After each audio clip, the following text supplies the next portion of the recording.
In the last Dhamma talk, we discussed about full foundation of mindfulness.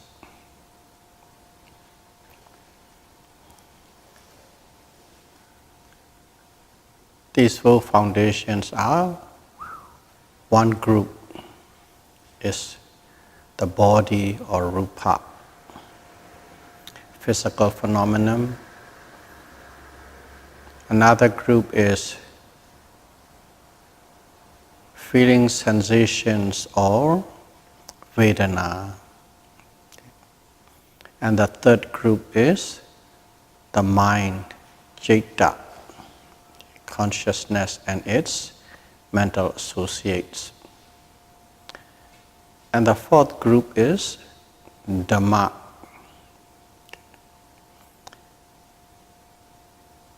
Anything that is not included in the above three, we can call it Dhamma, but it's a lot more details. So these four groups or four foundations or four places where you can keep your mindfulness. Okay. It's called four foundation of mindfulness. How do you apply mindfulness on these four groups? First and foremost, you must have an ardent energy, or in other words, must apply great focus and attention onto the object, whichever one of them that is arising at the present moment. Great focus and attention from the beginning to the end. Okay. You must apply mindfulness. Okay. Ardent, mindful. And then by doing so, you are observing the object. And when you observe the object, you observe or investigate it in such a way that you understand quite clearly, precisely, sharply, and as many qualities as one can experience. And when you experience these qualities, it's said you comprehend, you understand it. That's how the Buddha has instructed us. Okay. Be mindful of the body, okay, which is the rupa or physical phenomenon. Okay. Clearly comprehending, ardent and mindful. So, ardent is the energy, effort. Mindfulness is the deep, penetrative focus, awareness. Comprehending is understanding in all aspects. And the same applies to the other three.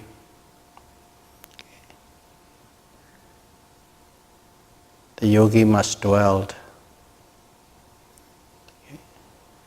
into these full foundation of mindfulness in the same category, clearly comprehending, ardent, and mindful.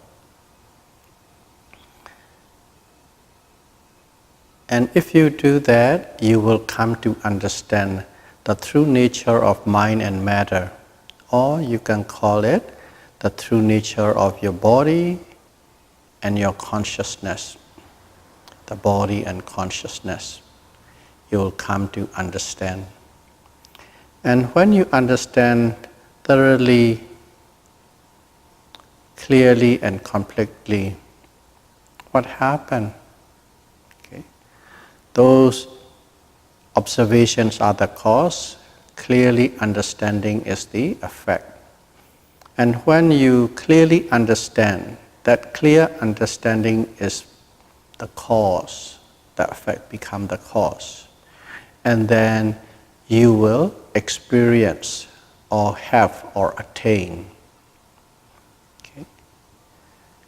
The result or the consequences. In other words, the benefits. When you truly understand the mind and matter, you benefit a lot of things because everything is related in cause and effect, cause and effect. So what kind of benefits do one achieve or attain? First and foremost is clarity of mind or purity of mind. The minds become clear and pure. And what does it mean by purity of mind? And if we look at ourselves, reflect upon ourselves in a daily life and all the activities, daily activities that we engage in, you'll find that we are always moving around, moving with, doing what we want to do, doing something to achieve what we want, to get what we want, to get close to what we want. That is one of the motives of all our activities, physical activities or verbal activities, and even in thought activities. We are always gearing and roaming and directing towards things that we like, that we want to have, that we want to possess, that we want to be close to. That is one motive or one driving force. In Pali it is called lobha. In English, translate this as the word greed or craving. Okay, lobha, tanha, greed, craving. That is one of the things that we always do in our daily life. And there's another force, another driving engine that makes us tick. What it is we are always preparing, opposing, fighting, resisting things that we don't like, that we don't want, that we don't desire, we hate. We don't want to be associated with. And whenever these kind of things come to our life, whenever these conditions are built to our life or in our life, what do? We try with the best ability that we have, push them away, kick them away, demolish them, eliminate them. And that whole actions and process is called dosa. In English, translated as loosely anger or aversion. So this greed or craving, anger or aversion are the two main forces that we are always using or playing with in our daily life, with everything that we do, everything that we say. Okay. Because of that, we become biased, we become prejudiced, we have favoritism, okay. We have likes and we have dislikes. And whenever we are doing these kind of likes and dislikes, okay, fear and hope, what happens is it is skewed from the true nature or is skewed from the truth. That being skewed, whatever degree it might be, from the truth, in Pali is called moha, delusion, illusion, or uncertainty. So these three forces or these three mental states are always invariably involved in our life, every day, all the time. Okay. If you truly reflect upon it, you will find that.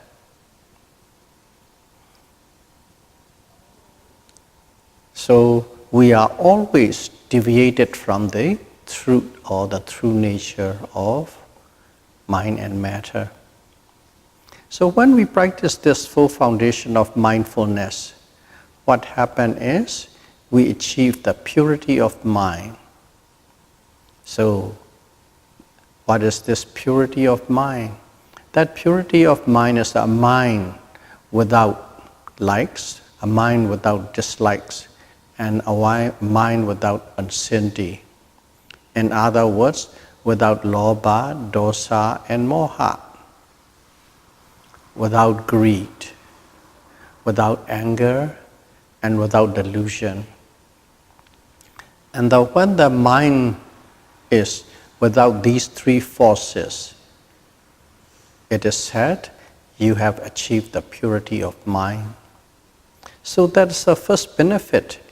If you practice this full foundation of mindfulness, the first benefit is the purity of mind.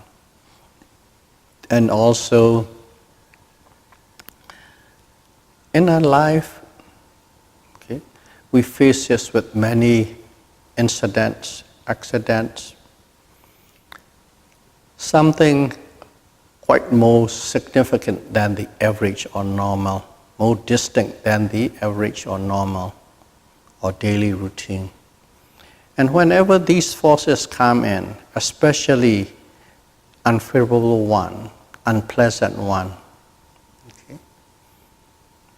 loved ones passed away, or you have a relationship breakdown, you lost your job, you lost your income, you are in debt, those kind of things that really affect you. Being away from the loved ones, being associated with the people that you don't like. And whenever these kind of things happen, sorrow arises in you. It arises sorrow.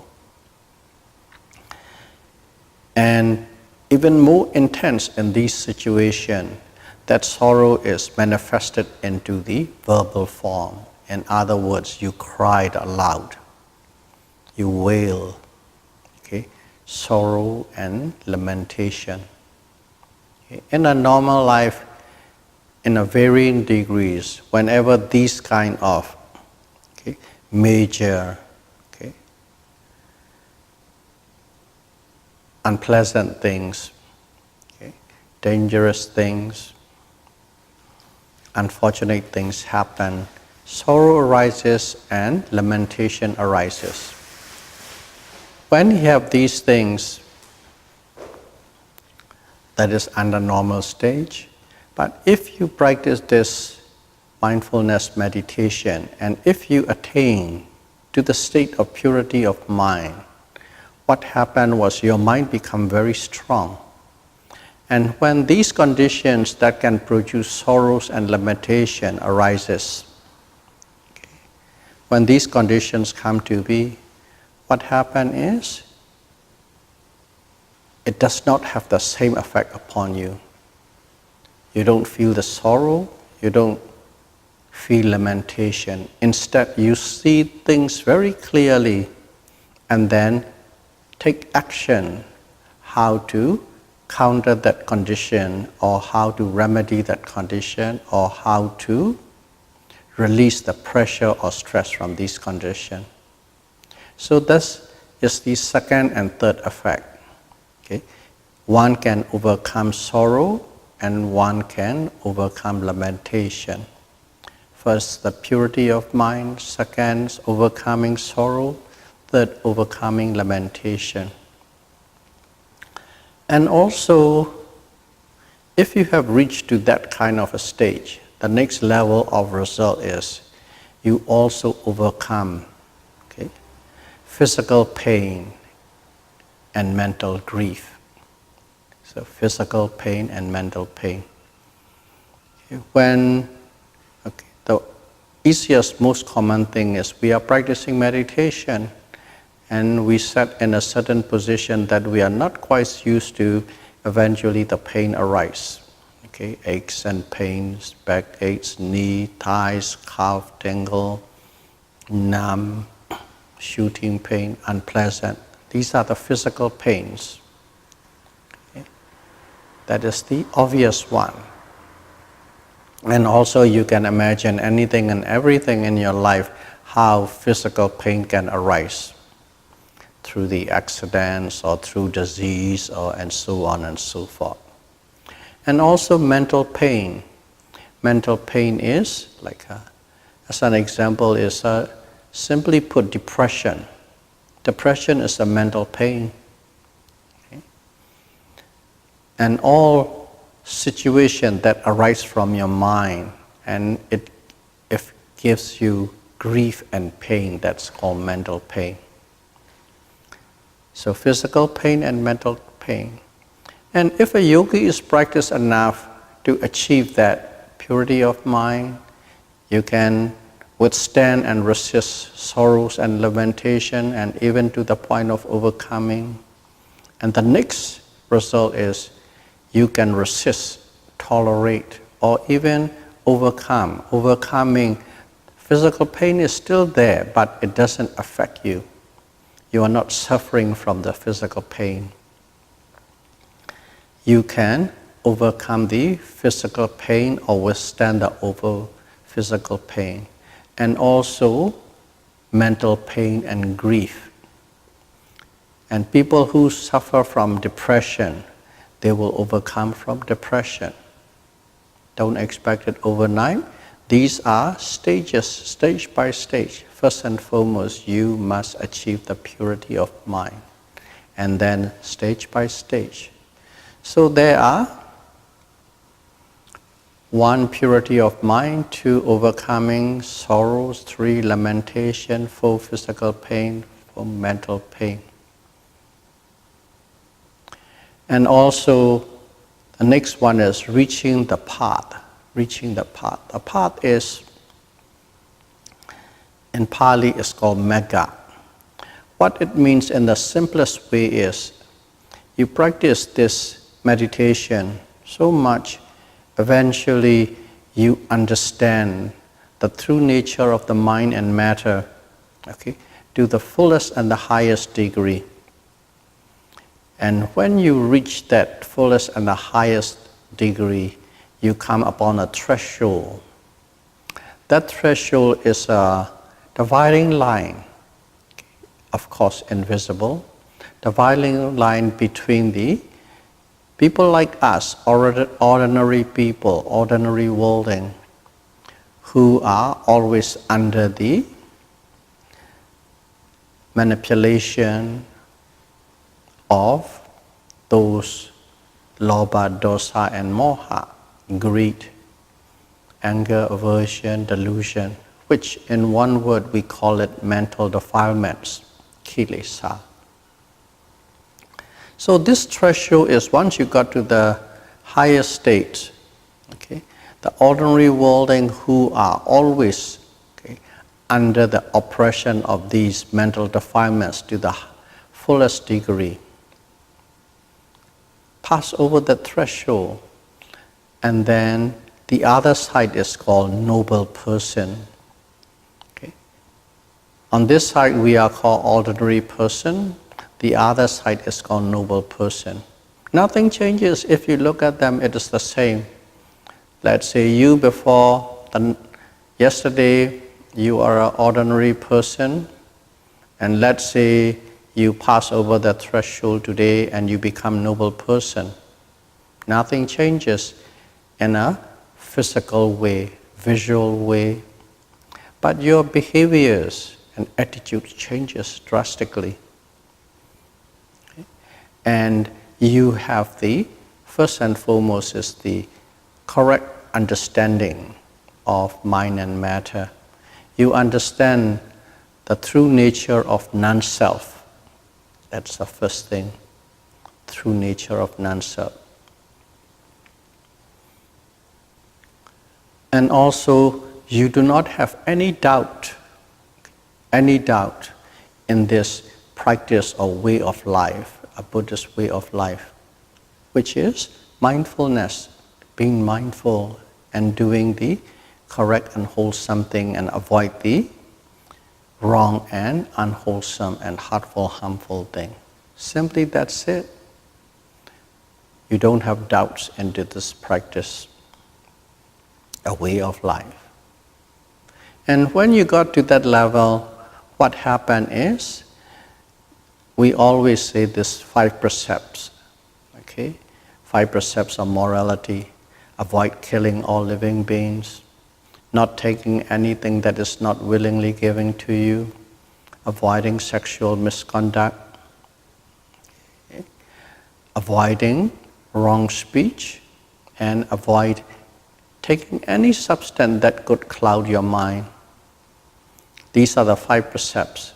And when you become that, the first noble person, you will never ever break that 5 precepts anymore, under any circumstances.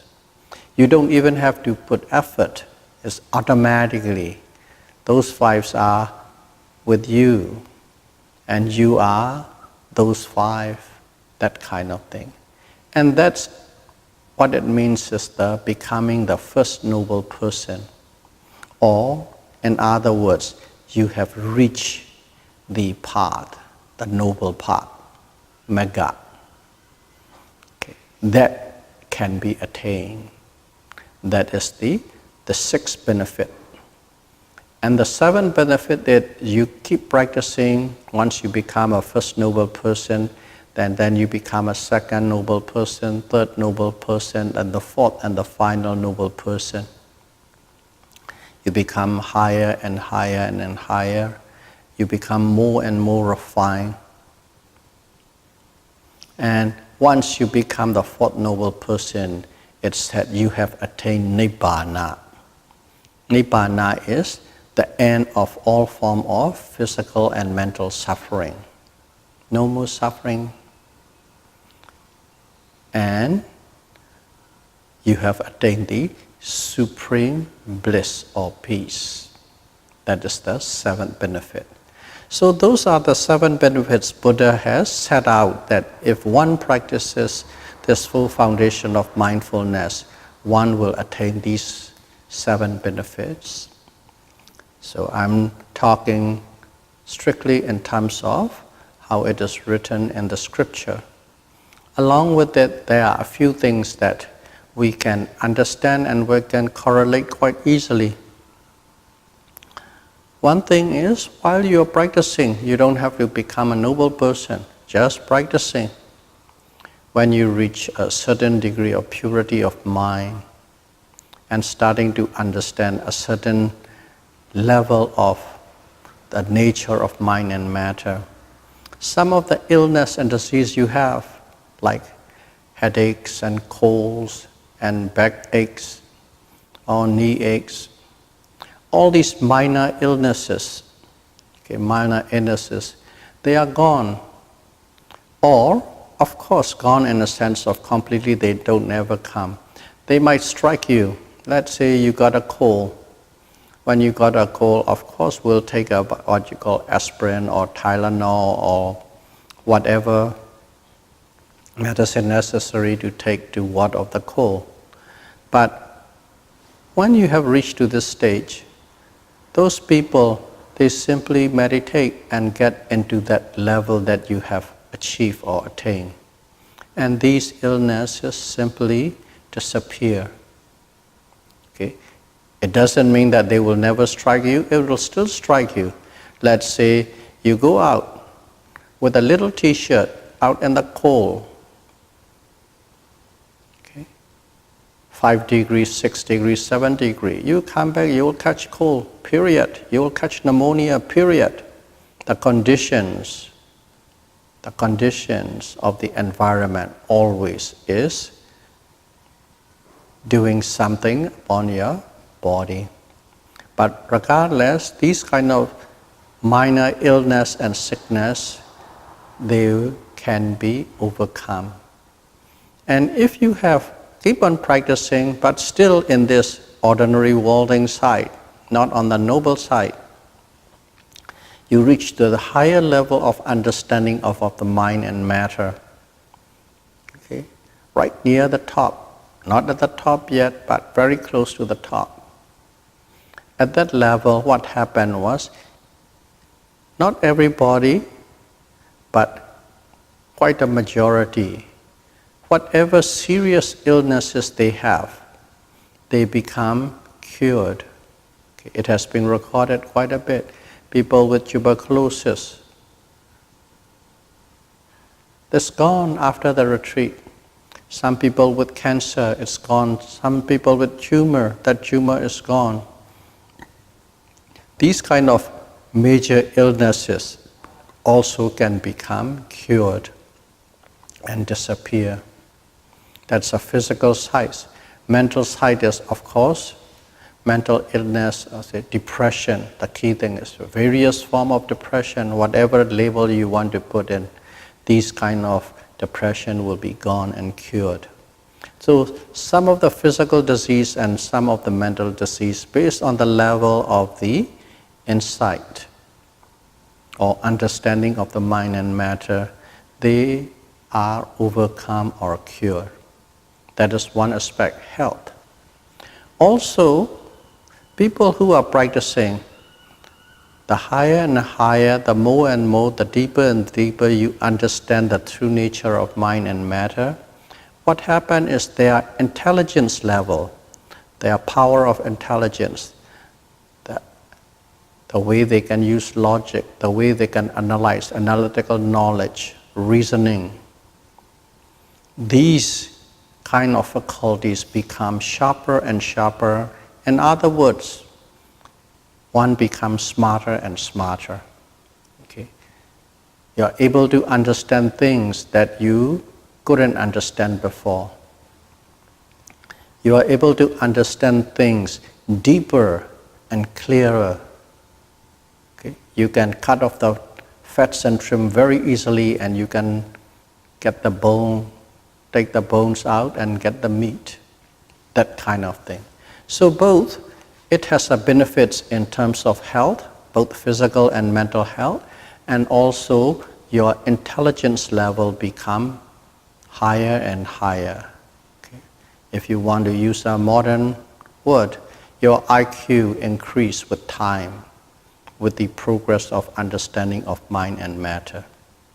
These are the benefits that we can understand quite easily. That's why nowadays in the West there are many organizations. Okay, of course they use the word mindfulness, mindfulness, mindfulness, mindfulness. Some mindfulness are geared towards the fighting of the mental disease or depression. Okay, some organization they use mindfulness to become smarter and sharper. Some for the general health and well-being. Okay? There are so many mindfulness organizations, they use mindfulness, but specifically geared towards a certain thing that they want to achieve or that they want to sell. Can be used, can be applied, but the way we practice is, we don't have any specific or agenda or goal to acquire something or to make money. We practice this, we do this so that in general we would be able to live without mental defilements, kilesa. Why? If we don't have mental defilements, the world become better, your surrounding become better, your environment become better. At least from you. You will not be putting any pressure or stress on your environment. That's one. And eventually is we want to be released from all these physical and mental pain. That's the objective. So, objective is, first and foremost, to be able to release yourself from physical and mental pains and mental defilements. And once you achieve that, that becomes the cause and your environment, your neighborhood, your society, your humanity benefits from your actions. That's the objective. So today we talk about what are the benefits of practicing full foundation of mindfulness. But one must be persistent, consistent, and committed to this practice and a lifestyle to achieve that. So may all of you be able to practice Satipatthana-Vipassana, Mindfulness-Insight meditation, okay, precisely, correctly, and may you be able to overcome all form of physical and mental suffering as soon as possible. Sadhu, sadhu, sadhu. Buddham pujemi, Dhammam pujemi, Sangham pujemi.